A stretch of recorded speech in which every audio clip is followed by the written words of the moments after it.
Cinema நேயர்களுக்கு அன்பு வணக்கம். வெல்கம் டு ஏம்டி திரை. இந்த ஷோல படக்களம் அப்படிங்கிற ஒரு மலையாள திரைப்படத்தினுடைய ரிவ்யூ தான் நம்ம பார்க்க போறோம். இந்த படம் ஆல்ரெடி தியேட்டர்ல ரிலீஸ் ஆன ஒரு படம். இப்போ ஜியோ ஹாட்ஸ்டார்ல தமிழ் டப்பிங்கோட அவைலபிளா இருக்கு. இந்த படத்துல சுராஜ் வெஞ்சரமுடு, ஷராஃபுதீன் மற்றும் பலர் நடிச்சிருக்காங்க. இந்த படம் வந்து பாத்தீங்கன்னா ஒரு ஃபேண்டசி கலந்த ஒரு கேம்பஸ் டிராமாவா கொடுத்திருக்காங்க. இந்த படத்தினுடைய கதை அப்படின்னு நீங்க பாத்தீங்க அப்படின்னா, ஜித்தின் அப்படிங்கிற ஒரு காலேஜ் ஸ்டூடெண்ட்டை காட்டுறாங்க. இவன் தன்னுடைய காலேஜ் ஃப்ரெண்டோட ஒரு நார்மலான ஒரு லைஃபை வாழ்ந்துட்டு இருக்கான். ஸோ இவனுடைய டிபார்ட்மெண்ட் ஹெச்ஓடி போஸ்டிங் காலியா இருக்கு அப்படின்ற மாதிரி காட்டுறாங்க. ஸோ அந்த போஸ்டிங்க்கு தகுதியான ஆளா வந்து பாத்தீங்கன்னா சுராஜ் வெஞ்சரமுடுவை காட்டுறாங்க.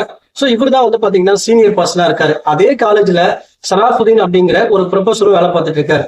இந்த ஷராஃபுதீனை பொறுத்த வரைக்கும் தன் கிட்ட இருக்கிற ஒரு மேஜிக் ஸ்கில்ல வச்சு இந்த சுராஜ் வெஞ்சரமுடுவை காலி பண்றாரு.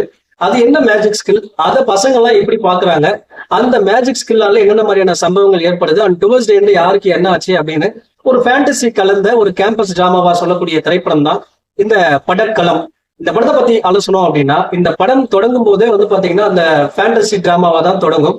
ஸோ அதுக்கேற்ற மாதிரி ஒரு விஷயத்த ஸ்டார்டிங்லேயே வந்து பாத்தீங்கன்னா எக்ஸ்பிளைன் பண்ணுவாங்க. அதுவும் திப்பு சுல்தான் காலத்துல நடந்த விஷயம் அப்படின்ற மாதிரி சொல்லுவாங்க. சோ அந்த எலமெண்ட் என்ன அப்படிங்கிற ஒரு பரபரப்பும் சுவாரஸ்யமும் இருக்குதான் செஞ்சது. அதுக்கப்புறம் வந்து பாத்தீங்கன்னா கதை வந்து பாத்தீங்கன்னா ஒரு நார்மலான ஒரு கேம்பஸ் டிராமாவா போகும். திடீர்னு வந்து பாத்தீங்கன்னா அந்த ஃபேண்டசி பார்ட் வந்ததுக்கு அப்புறம் வந்து பாத்தீங்கன்னா ஒரு பெரிய பரபரப்பும் சுவாரஸ்யமும் கதையில இருக்கதான் செஞ்சது. ஆனா இந்த ஃபேண்டசி பார்ட்ல ஏதாவது புதுமையான விஷயங்கள் இருக்கா அப்படின்னு கேட்டீங்கன்னா, புதுமை அப்படின்னு சொல்றதுக்கு பெருசா எதுவுமே இல்லை. ஆல்ரெடி பிரபு படத்துல, சின்னவாதியார் படத்துல வந்த நிறைய விஷயங்கள் வந்து பாத்தீங்கன்னா அந்த ஃபேண்டசி பார்ட்ல நம்ம பார்க்க முடிஞ்சது.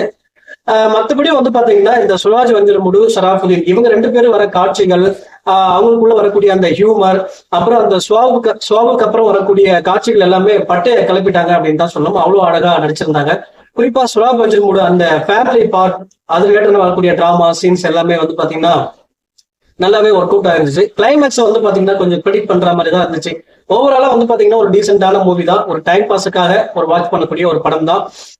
இந்த படத்துக்கு எம்பி3 கொடுக்குற ரேட்டிங் 5/3. அடுத்த ஒரு மாசத்துல சந்திக்கிறேன். நன்றி, வணக்கம்.